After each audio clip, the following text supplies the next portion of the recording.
नमस्कार, आप देख रहे हैं धा न्यूज बिहार और मैं हूं अभिषेक मिश्रा। देखिए, राजनीति में खूब कस्में वादे होते हैं। न वादों का कोई ठिकाना, न कस्मों का कोई ठिकाना। कस्में भी टूटती हैं और वादे भी टूटते हैं। या ऐसे कहें कि सियासत में जो कस्में खाई जाती हैं वो तोड़ने के लिए ही खाई जाती हैं।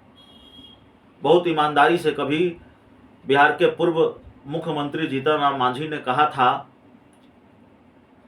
कि राजनीति में कस्मों के कोई मायने नहीं होते। उन्होंने भी कसम खाई थी कि हम नीतीश कुमार का साथ नहीं छोड़ेंगे। आज नीतीश कुमार का साथ छोड़कर, हालांकि ये बात अलग है कि नीतीश कुमार ने उनको खुद ही अलग किया। ऐसी शर्त उनके सामने रख दी कि आप पार्टी का विलय कीजिए, नहीं तो महागठबंधन से अलग हो जाइए। तो जीतन राम मांझी के पास कोई रास्ता नहीं था, इसलिए वो अलग हो गए, अभी बीजेपी के साथ चले गए हैं। ओम प्रकाश राजभर ने क्या कसम खाई थी? भगवान भी आकर कहें तो हम बीजेपी के साथ नहीं जाएंगे, चले गए। क्या पशुपति पारस भी अपनी कसम तोड़ेंगे?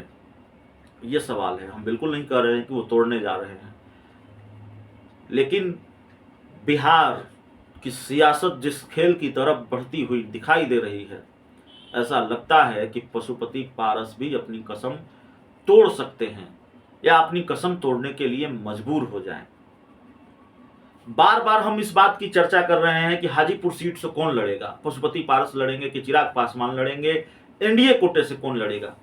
हम ये चर्चा कर ही नहीं रहे हैं कि महागठबंधन का पहलवान कौन होगा, महागठबंधन से कौन लड़ेगा। दरअसल खेल यही है। 2019 के लोकसभा चुनाव में महागठबंधन से पशुपति पारस के खिलाफ शिवचंद्र राम लड़े थे आरजेडी के टिकट पर।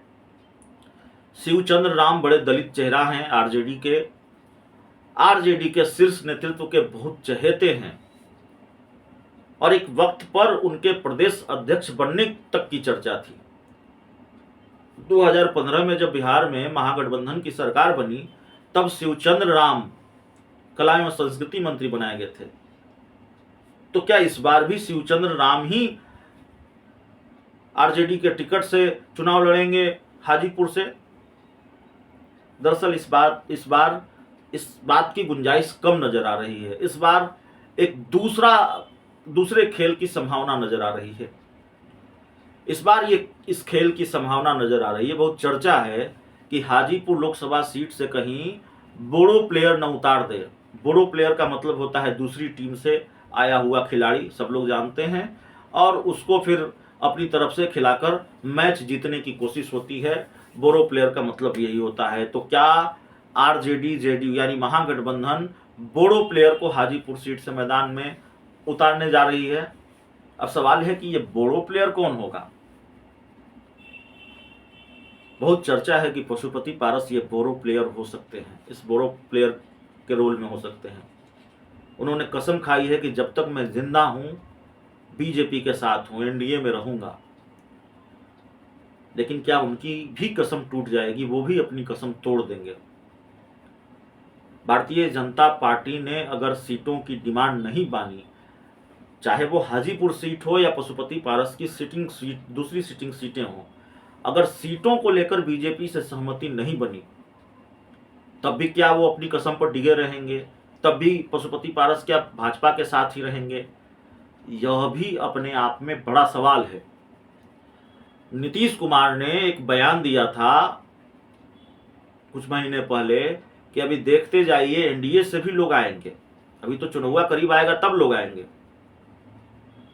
क्या ये इशारा पशुपति पारस की तरफ भी था? अंदर खाने से जो खबर आ रही है, लालू नीतीश की नजर पशुपति पारस पर है। चिराग पासवान के खिलाफ पशुपति पारस को भुनाने की तैयारी है, उनके इस्तेमाल की तैयारी है।